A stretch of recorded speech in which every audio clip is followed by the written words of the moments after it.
ফ্যাসিবাদ পতনের পর চিকিৎসায় বাংলাদেশিদের সহজ গন্তব্যের পথে কাঁটা বিছিয়েছে ভারত। আওয়ামী লীগ প্রধান শেখ হাসিনা এবং তাদের দলের নেতাকর্মীদের আশ্রয় দিলেও বাংলাদেশিদের যাতায়াত সীমিত করে দেশটি, যার ফলে চিকিৎসার জন্য অসুস্থ হয়েও ভিসা জটিলতার ভুগছেন বাংলাদেশিরা। এতে বৃহৎ অর্থনৈতিক মুনাফা থেকেও বঞ্চিত হচ্ছে ভারতীয়রা। আর এ অবস্থায় বাংলাদেশিদের চিকিৎসার জন্য চীনের কুনমিংকে বিকল্প হিসেবে ভাবছে সরকার।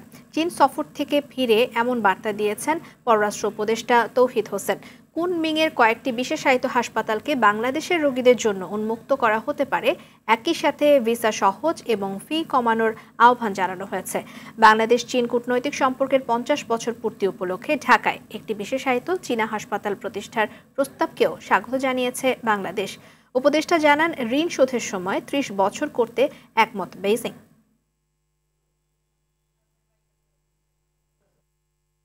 আমরা জানি যে ভারতের সাথে চিকিৎসার জন্য যারা যেতেন তাদের একটু ভিসা নিয়ে সমস্যা হচ্ছে কিছুটা, যেহেতু হচ্ছে কাজেই